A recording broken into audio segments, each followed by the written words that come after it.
정격 인터뷰 김현정 더불어민주당 원내대변인 전화 연결해 정치 현안 살펴보겠습니다. 김 대변인 나와 계시죠?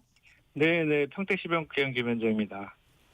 의원께서 원내대변인을 맡으셨습니다. 먼저 소감 한 말씀부터 듣고 가겠습니다. 네, 이번에 첫 여당 원내대변인을 맡아서요, 무거운 좀 책임감을 느끼고 있습니다. 대변인은 말하는 자리이기도 하지만 또 듣는 자리이기도 하지 않습니까? 네. 그래서 당의 입장을 잘 전달하고 또 민심도 잘 살펴서 당의 정책과 기조에 반영될 수 있도록 최선을 다하겠다는 말씀드립니다. 네. 어제 이재명 대통령과 여야 지도부 회동이 있었습니다. 분위기 어떻게 보셨어요? 일단은 협치의 진정성을 좀 보여줬다라고 평가하고요. 사실 지난 윤석열 정부 3년 동안에는 야당과의 대화가 좀 단절되고 또 오히려 야당을 적대시해서 비상계엄으로 이어지는 그런 아픈 과거가 있었는데, 네. 저는 이제 어제 회동 같은 경우는 대통령과 여야 대표가 협치의 필요성에 공감하고 자주 소통하기로 뜻을 모았다는 그것만으로도 의미 있는 출발이라고 생각을 하고요. 그리고 이제 주목할 부분은 네. 이제 양측 이제 이재명 대통령께서 대선 때 공통 공약에 대해서는 같이 좀 실천하자, 네. 이렇게 말씀을 하셨고, 또 여야 지도부가 검토해 보겠다고 이렇게 한 부분하고, 또 국익이 걸린 외교랑 안보에 있어서는 협치의 필요성에 서로 공감을 했다라는 점에서 구체적인 합의의 내용은 없었지만 상당히 그 큰 의미가 있는 회동이었다라고 생각하고요. 또 마찬가지로 이제 앞으로 있을 민생 추경 등에 있어서 그 속도를 낼 계기가 되지 않을까 기대합니다. 이 격이 없는 대화가 이루어졌지만 현안에 대해서는 이견이 여전했습니다. 네네. 현안을 좀 살펴보겠습니다. 야당 지도부는 김민석 국무총리 후보자에 대해서 재검토를 요청을 했는데 대통령은 청문회에서 본인의 해명을 지켜보자는 입장을 밝혔습니다. 대통령의 입장을 어떻게 들으셨습니까? 일단은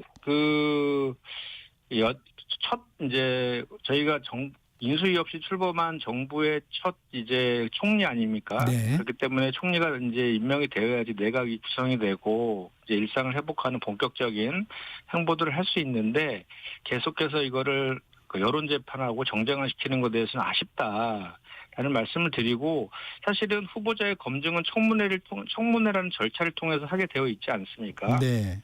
그래서 지금 이제 대통령께서는 그러한 24일, 25일 인사청문회가 있고 또 본인도 소명이 가능하다라고 얘기하고 있는 만큼 그런 청문회 절차를 통해서 검증해라라는 일반적인 말씀을 하신 것 같습니다. 원론적인 말씀이라고 판단을 하시는 건가요? 아니면 야당이 제기하는 의혹 정도는 충분히 소명될 수 있다는 판단일까요? 일단은 본인이 의혹이 소명이 가능하다라고 대통령께 말씀하셨다라고 하고 있으니까. 네. 그리고 이제 지금 사실 국민의힘 쪽에서 제기하고 있는 의혹에 대해서는 구체적인 내용은 없습니다. 그래서 의혹만 제기하고 있는 것이라서 지금까지 김민석 후보께서 소명하고 있고, 또 그 소명이 미진한 부분에 대해서는 24, 25일 인청을 통해서 소명하겠다고 하고 있으니까요.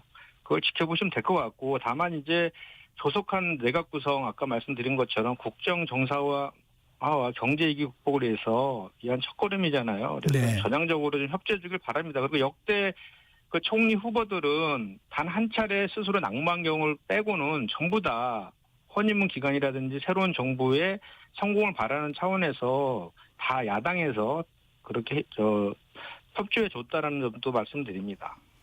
네. 민주당에서는 인사청문회법 개정안 추진을 검토 중인 것으로 전해졌는데 대통령도 인사청문제도 개선에 공감을 표했습니다. 어떤 부분이 좀 우선적인 개선 사항인가요? 일단은 미국처럼 저희가 이제 인사청문회라는 게 후보자의 자질과 능력을 검증하는 자리임에도 불구하고 네.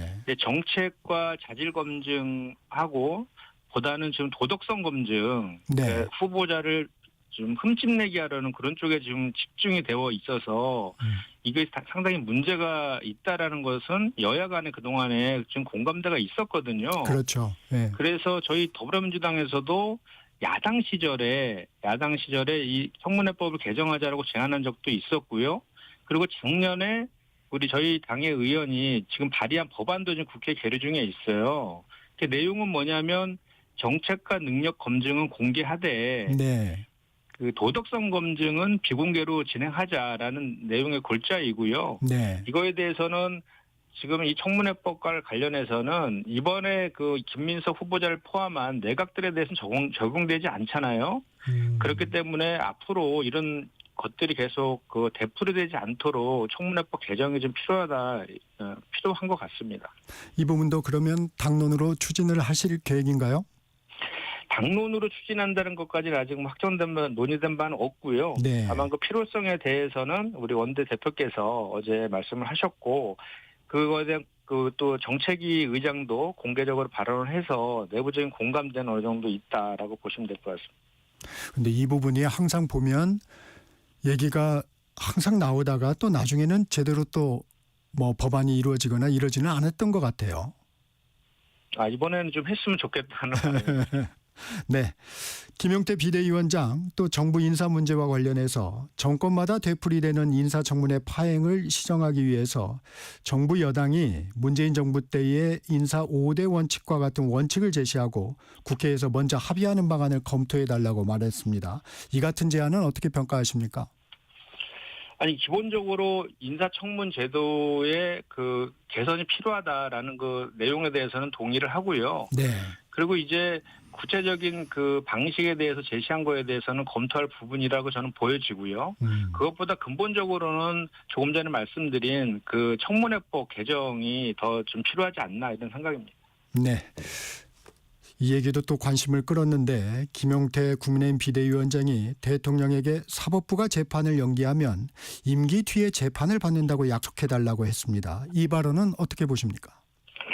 일단 그 첫 번째로는 이제 임기 시작한 지 며칠 되지도 않았는데 네. 해임 후에 재판받으라고 첫 번째 그 여야 대표회담에서 대통령과 여야 대표회담에서 말을 해야 되는 내용인지 좀 아쉽고요. 네. 그리고 이제 사법 독립 관련해서 말했지만 먼저 그 얘기를 하기 이전에 국민의힘에서는 정말 내란 수계 윤석열에 대해서 단호하게 절연하는 그 척결 의지를 좀 보여주고 그리고 그 내란 수계를 배출했던 당으로서 진정 어린 반성과 사과 그 토대 이에 그런 주장을 좀 했으면 하는 그 바람을 가져봅니다. 이번 회동이 단순히 만남을 위한 만남에 그쳐서는 안 될 텐데 대통령 차원의 후속 조치나 국회 차원에서 여당의 양보가 나올 수 있을까요? 그 여당의 양보라는 게 무엇을 의미하는지 모르겠는데 현안에 대한. 예. 그러니까 지금 국민의힘에서 주장하고 있는 주요 내용들을 보면 법사위원장을 그 협치 차원에서 양보해달라 이 주장이 가장 크지 않나요? 네. 근데 지금 저희가 봤을 때에는 그 협치가 이렇게 법사위원장이라는 그 상임위원장을 서로 나눠먹게 하는 것이 협치라고 생각하지 않거든요. 네. 저희가 바라보는 협치는 예를 들어서 대선의 공동 공약 등 해서 민생을 위해서 그 서로 여야가 협조해서 그 국민의 삶의 질을 높이고 민생 회복을 위해서 노력하는 그런 것들이 협치라고 생각합니다. 그래서 저희는 그 상임위원장의 문제는 이미 22대 개헌과 동시에 여야 간에 합의한 내용이 있기 때문에 그 내용들을 하는 것이 중요하다 이렇게 생각을 하고요. 다만 이제 어제 김용태 그 비대위원장이 7가지에 대해서 여러 가지 제안을 했었잖아요. 네. 그런 부분들에 대해서는 당연히 저희가 검토할 부분은 검토해서 여야 간의 그 협의에서 진행할 수 있는 부분들은 진행할 것이다 이런 말씀 드립니다. 앞서 잠깐 말씀 주셨지만 상임위원장 배분 문제는 그러면 지금 어떻게 진행이 되고 있는 건가요? 지금 그 야당에서는 이제 법사위원장을 네. 이제 협치와 간행을 이유로 해서 그 야당에게 양보해 달라라고 계속 얘기하고 있는데요. 있는 상황이고요. 네. 네네. 근데 이미 아까 말씀드렸지만 22대 원구성 협상은 이미 끝난 그런 상태이고 그리고 이제 법사위원장 같은 경우에는 지난 윤석열 정부 때 저희 더불어민주당이 추진했던 많은 그 민생 입법과 개혁 입법 등이 그 거부권을 통해서 이제 무산된 바 있지 않습니까? 네. 그런데 또 이 법사위원장까지 또 야당이 가져가게 되면 또 법사위에서 많은 또 발목 잡기가 있을 것이라는 우려를 저희는 현실적으로 하고 있습니다. 그리고 실제로 그런 모습들을 국민의힘에서 그동안 보여준 것도 사실이고요. 그렇기 때문에 저희는 이미 이제 공구선거 관련된 건 합의한 내용대로 하되 또 저희가 여당으로서 또 법사위원장까지 법사위원장을 했을 때에 뭔가 잘못을 하게 되면 그거에 대한 비판도 오롯이 우리 그 여당에서 지는 것이기 때문에 책임 정치 차원에서 국민 눈높이에서 잘 운영하겠다 이 말씀으로 가름하겠습니다. 네.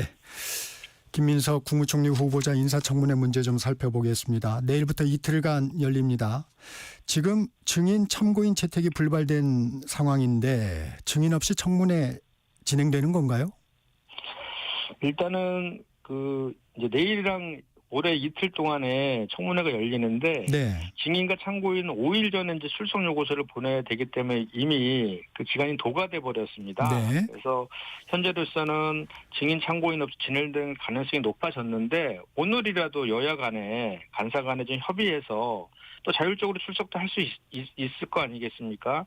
그렇게 해서라도 좀 협의가 되었으면 좋겠고요. 그것이 만약 안 된다고 하면 부득이하게 증인 없이 이제 진행될 가능성이 높아졌다 이렇게 보입니다. 야당에서는 청문회 일정을 하루 더 잡자 뭐 이런 얘기도 나오더라고요. 어떻습니까? 그 24, 25일 한 것은 이미 여야 간에 합의된 내용이거든요. 합의된 내용에서 그거는 뭐 재론의 여지가 없다 이렇게 보여집니다. 이 국민의힘에서는 증인 문제와 관련해서 가족 전처를 제외한 5명으로 증인을 좁혀 요청했는데 민주당이 거부했다. 이렇게 얘기를 하던데 어떤 말씀 주시겠습니까? 그것은 여야 간사 간에 서로 그 얘기가 틀려요. 저희 그 여당 간사의 말에 의하면 지난주 금요일 날 협의를 진행했고 또 우리가 요구하는 증인도 있었을 거 아닙니까? 그런 거 관련해서 서로 협의하다가 협의가 잘 안 되니까 야당이 일방적으로 그냥 회의에 불참하고 이렇게 협상이 결렬됐다 이렇게 주장하고 있거든요. 그래서 중요한 것은 저는 그렇게 봅니다. 이번에 인사청문회의 목적이 후보자의 자질과 능력을 검증하는 것이라고 하면 거기에 좀 집중했으면 좋겠다라는 것이고 그 청문회가 아직 열리지도 않은 상황에서 무차별적인 거의 뭐 인격 말살 수준까지 가는 그런 가족들 관련된 각종 의혹 제기라든지 전처와 현 부인에 대한 그런 증인 신청 요구까지 물론 그거는 뭐 처리했다고는 하지만 그렇게 가는 것은 너무 과도하다라는 말씀을 드리지 않을 수 없습니다. 국민의힘에서는 재산, 가족, 학위 취득과 관련한 의혹을 제기하며 공세를 강화하고 있습니다. 여당에서는 어떻게 대응하실 계획인가요? 지금 후보께서 그동안 쭉 관련된 내용들에 대해서 소명하고 있고 24일, 25일 양일간에 걸쳐서도 미진한 부분에서 소명하겠다라고 지금 하고 있기 때문에 저희 더불어민주당 입장에서는 24, 25일 인사청문회 통해서 그거에 대해서 검증을 할 그런 예정으로 있고요. 다만 이제 국민의힘에서 주장하고 있는 내용들에 대해서 보면은 청와대 석사학위 논문과 관련해서는 지금은 도북자, 반도자까지 이렇게 중국에서 일상적으로 탈북민을 지칭할 때 쓰는 용어까지도 가지고 와서 마치 김민석 후보가 탈북민을 비하하고 북한을 옹호하는 듯이 이렇게 철진한 색깔론까지 들고 나오고 있는데요. 정말 과도하다는 얘기고 중요한 것은 석사 학위를 받았느냐가 중요한 거 아닙니까? 본질은 석사학위 받은 것인데 석사학위 받은 게 문제가 있다라고 하면 문제가 있는지 여부에 대해서는 청와대에다 확인할 문제다라고 생각하고 지금 김민석 후보는 그거 관련해서 정부 출입국 관리까지 자료까지 제출하면서 소명하고 있는 것 아니겠습니까? 그리고 또 하나는 이제 정치자금법 문제와 관련해서도 본인은 정치검찰의 표적 수사라서 억울하다고 주장하고 있음에도 불구하고 어쨌든 유죄 판결을 받았기 때문에 관련된 벌금이나 추징금 그리고 중가산세까지 다 납부하기 위해서 노력한 거 아닙니까? 그리고 그런 공적 의무를 다 수행을 했고요. 그리고 그 과정에서 돈이 많이 들기 때문에 사인에게 좀 돈을 좀 빌려서 갚았고 또 이것도 다 안 납하고 영수증까지 있는 그런 상황 아닙니까? 그리고 아빠 찬스라고 하고 있는 자녀와 관련해서도 입법 활동을 그 대학 입시에 활용하지 않았다는 것도 확인이 되었고요. 또 자녀의 그 인턴십 관련해서도 담당 교수가 그것은 김민석 후보랑 관계가 없다라고 소명까지 한 그런 상황 아닙니까? 그러니까 지금 남은 것 정도는 뭐 소득에 비해서 지출이 많았다. 네. 이거 정도가 지금 남아 있는 것 같아요. 근데 그와 관련해서도 지금 후보께서 24, 25일 통해서 소명하겠다 하고 있으니까 그걸 좀 지켜보면 좋겠다 이런 당부 말씀 다시 한번 드립니다. 국민의힘에서는 그래서 그 부분 관련해서 2022년, 2023년 출판 기념회에서 현금을 모았는데 6억 원 가까이를 모았는데 신고를 안 했다. 이렇게 주장을 하고 있어요. 네. 그러니까 그와 관련해서는 그 후보자가 인사청문회 통해서 소명하겠다고 하고 있으니까 그것을 보고 판단하면 될 것 같고요. 지금 현재 후보자가 얘기하고 있는 것은 벌금하고 추징금 등을 네. 납부하는데 사용했다. 그리고 출판 기념회라든지 축의금이라든지 경조사 그리고 네. 들어온 것들 현금에 대해서는 그 해에 소진하면은 그거에 대해서 신고 의무가 없다라고 주장하고 지금 하고 있지 않습니까? 네. 그 내용을 24, 25를 통해서 확인하면 되는 문제 아니겠습니까? 국민의힘에서는 자료 제출이 모두 맹탕이다. 청문회 보이콧 가능성도 있어 보입니다. 어떻게 보세요? 계속해서 후보자의 그 자질과 검증보다는 이것을 정치 쟁점화해서 어떻게든 그 새로운 정부와 김민석 후보에게 흠집 내기를 하려고 하는 의도가 깔려 있는 것이라고 저희는 생각을 합니다. 네. 윤석열 정부 때 한덕수 총리 관련해서도 정말 그 금액이라든지 가지수라든지 해서 김민석 후보와는 비교할 수 없을 정도로 많은 의혹이 있었고 관련된 자료 제출 동안 부실해서 당시 우리 민주당뿐만 아니라 정의당까지도 부적격 후보라고 했음에도 불구하고요. 이게 새로운 정부의 국정 운영에 협조한다는 취지에서 당론으로 추인해 줬습니다. 네. 그리고 역대 모든 총리의 인준과 관련해서는 단 한 차례 본인이 스스로 사퇴한 경우를 빼고는요. 다 야당에서 협조해 줬다라는 게 지금까지 관례이기도 합니다. 그런 것들도 좀 국민의힘이 참조했으면 좋겠고요.